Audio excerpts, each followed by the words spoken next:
Alright, तो चलिए आज जो हम लोग डिस्कस करेंगे वो टाइप्स ऑफ वर्ब को डिस्कस करेंगे on the basis of sentence.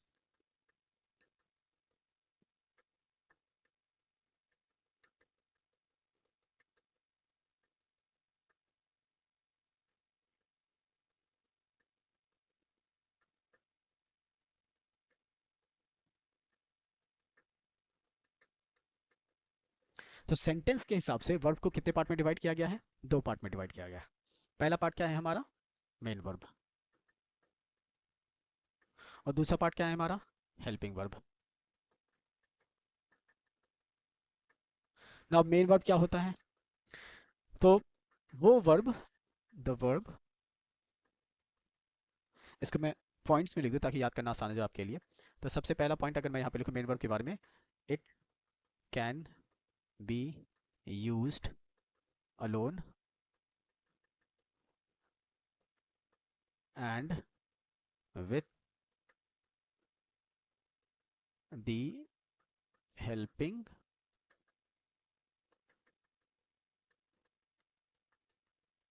Verb. ठीक है। तो ये क्या हो सकता है? मेन वर्ब क्या क्या क्या कह रहा है कि ये अकेले भी यूज हो सकता है और ये हेल्पिंग वर्ब के साथ भी यूज हो सकता है। ये मेन वर्ब हो गया। ठीक है। हेल्पिंग वर्ब क्या है? It is always used with any other verb.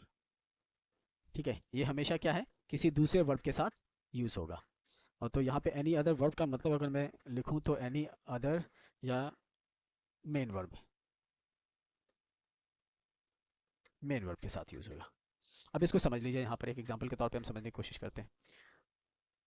For example मैंने यहाँ पे एक सेंटेंस लिखा, आई एम गुड। अब इस सेंटेंस में गुड जो है ये एडजेक्टिव है, आई जो है वो क्या है? प्रोनाउन है, और एम क्या है? अगर हम लोग पिछले वीडियोस को डिस्कस करेंगे तो उस हिसाब से एम हेल्पिंग वर्ब हुआ, लेकिन चूंकि ये सेंटेंस में अकेले यूज हो रहा है, अलोन, और कोई दूसरा यहाँ पर मेन वर्ब नहीं है या लेक्सिकल वर्ब या एक्शन वर्ब नहीं है, तो ये ऑटोमेटिकली एम क्या हो जाएगा? यहाँ पर मेन वर्ब हो जाएगा, because there is no any other verb in this sentence, और कोई दूसरा वर्ब सेंटेंस में नहीं है। तो हमारा जो ये वर्ड है, ये अकेला एक लौता जो वर्ब है वो क्या हो गया? हमारा मेन वर्ब हो गया।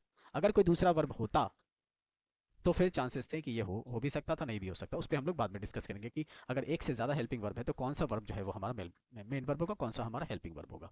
ठीक है। अब इस सेंटेंस में आ जाते हैं हम लोग टाइप में, हेल्पिंग वर्ब में। मैं सेम वर्ब को यूज़ करो, आई एम गोइंग। अब इस सेंटेंस में देखिए गोइंग जो है ये क्या है? एक मेन वर्ब है। ठीक है, ये लेक्सिकल वर्ब है, और लेक्सिकल वर्ब हमेशा सेंटेंस में मेन वर्ब होगा, ये याद रखिएगा। तो ऑलरेडी मेरे पास सेंटेंस में मेन वर्ब है, तो एम क्या हो जाएगा? ऑटोमेटिकली क्या हो जाएगा? ये हमारा हेल्पिंग वर्ब हो जाएगा। तो वर्ड यहाँ पे देखिए सेम है, एम भी यहाँ पर भी है और एम यहाँ पर भी है, लेकिन यहाँ पर एम अकेला है तो ये सेंटेंस में मेन वर्ब हो गया, और यहाँ पर एम जो है वो एक ऑलरेडी मेन वर्ब सेंटेंस में अवेलेबल है उसके साथ है, इसीलिए क्या हो गया? हमारा एम हेल्पिंग वर्ब हो गया। कोई दिक्कत यहाँ पर समझने में? चलिए गुड। तो आपको ये समझ में आ गया कि मेन वर्ब क्या होता है और हेल्पिंग वर्ब क्या होता है। तो इसको अगर फर्दर एक इंपॉर्टेंट नोट्स अगर आप लेना चाहें तो यहाँ पे ले सकते हैं कि all the lexical verb are main verb. जितने भी लेक्सिकल वर्ब है वो क्या कहलाएंगे? मेन वर्ब्स कहलाएंगे। But all the helping verb will not always be a main verb.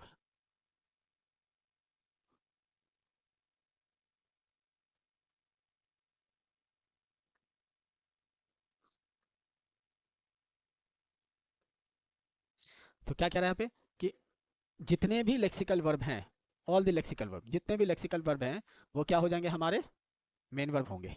ये श्योर है 100%। लेकिन जितने भी हेल्पिंग वर्ब है वो हमेशा मेन वर्ब नहीं होंगे। वो कब मेन वर्ब होंगे? The helping verb will be a main verb in the absence of a main verb, a lexical verb, in the absence of a lexical verb। यानी जब कोई लेक्सिकल वर्ब नहीं होगा तो हमारा हेल्पिंग वर्ब क्या हो जाएगा, हमारा हेल्पिंग वर्ब क्या हो जाएगा, मेन वर्ब बन जाएगा। लेकिन सेंटेंस में लेक्सिकल वर्ब है तो वो हमेशा ही मेन वर्ब रहेगा और बाकी जितने भी वर्ब होंगे, हेल्पिंग वर्ब्स होंगे, वो हेल्पिंग वर्ब ही रह जाएंगे। अब सवाल आता है कि किसी सेंटेंस में अगर एक से ज्यादा हेल्पिंग वर्ब है और लेक्सिकल वर्ब नहीं है तो कौन सा हेल्पिंग वर्ब जो है हमारा मेन वर्ब होगा। तो उसका सीधा सा एग्जांपल है, मैं यहाँ पे लिख के समझाता हूँ। जैसे मैंने एक सेंटेंस लिखा, I have been absent for 2 days। ठीक है, I have been absent for 2 days। अब इस सेंटेंस के अंदर I personal pronoun, right, have helping verb मान के चलिए, इसको भी आप हेल्पिंग वर्ब फिलहाल मान के चलिए। ये एब्सेंट मेरा एडजेक्टिव हो गया, फॉर प्रपोजिशन हो गया, टू मेरा एडजेक्टिव हो गया, डेज यहाँ पे कॉमन नाउन हो गया। इसके बारे में डिटेल से मैंने अपने पार्ट्स ऑफ स्पीच के इंट्रोडक्शन वीडियो में समझाया है, आप वहाँ पे जाकर के समझ सकते हैं कि क्यों ये अलग अलग नाम से जाना जा रहा है। फिलहाल मुझे जानना है कि अगर एक से ज़्यादा हेल्पिंग वर्ब है, जैसे इस सेंटेंस के अंदर एक हैव और दूसरा बीन, ये दोनों क्या है, हेल्पिंग वर्ब है। तो इन दोनों में से कोई एक तो मेन वर्ब होगा, बिकॉज बिना मेन वर्ब के सेंटेंस होगा ही नहीं। क्योंकि एब्सेंट के बारे में मैंने कहा कि ये एडजेक्टिव है, राइट, ये कॉमन नाउन है, ये भी एडजेक्टिव है, ये प्रपोजिशन है, ये हेल्पिंग वर्ब, ये भी हेल्पिंग वर्ब, और ये प्रोनाउन है, right. This is pronoun, this is helping verb, this is again a helping verb, this is adjective, this is preposition, this is adjective again, and this is noun. इस sentence में कहीं कोई lexical verb नहीं है, action word नहीं। तो दो helping verb मेरे पास है, एक ये हेल्पिंग वर्ब है और दूसरा ये हेल्पिंग वर्ब है। तो दोनों में से कोई एक हेल्पिंग वर्ब मेरा क्या होगा, मेन वर्ब होगा। तो कौन सा होगा, जो लास्ट वाला हेल्पिंग वर्ब है ना, ध्यान से सुनिएगा, दो हेल्पिंग वर्ब्स है, पहला ये दूसरा ये, तो जो लास्ट वाला हेल्पिंग वर्ब है ये हमारा क्या हो जाएगा, मेन वर्ब हो जाएगा। उसी तरीके से अगर मान लीजिए 3 हेल्पिंग वर्ब होते हैं यहाँ पर, तो जो थर्ड वाला है, जो लास्ट वाला है, फर्स्ट सेकंड थर्ड, जो थर्ड वाला हेल्पिंग वर्ब होता है वो हमारा क्या हो जाता है, मेन वर्ब हो जाता। तो अभी आपको समझ में आ गया कि हेल्पिंग वर्ब क्या है, राइट, और मेन वर्ब क्या है और लेक्सिकल वर्ब क्या है।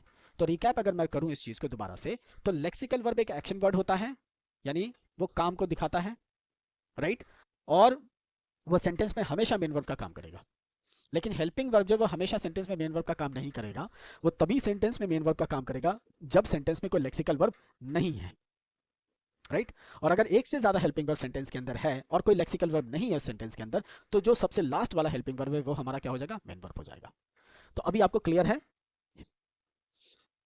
ये दो different types of now verb, पहला मेन वर्ब और दूसरा हेल्पिंग वर्ब। इससे पहले वाले वीडियो में मैंने लेक्सिकल वर्ब और आपको ऑक्सिलरी वर्ब के बारे में समझा दिया है ना। और उसके बाद फिर हमने यहाँ पर अभी जो सेंटेंस के हिसाब से टाइप कैसे डिवाइड होता है वर्ब का, मेन वर्ब और हेल्पिंग वर्ब, ये भी मैंने आपको एक्सप्लेन कर दिया है, ठीक है ना।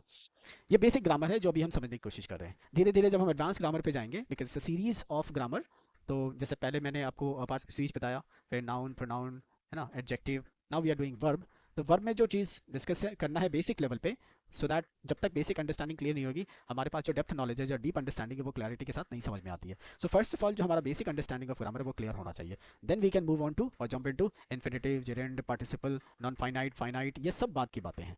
Will discuss those things one by one later on in the coming times. तब तक के लिए अभी आपकी क्लियर अंडरस्टैंडिंग है कि ये मेन वर्ब और हेल्पिंग वर्ब क्या होता है।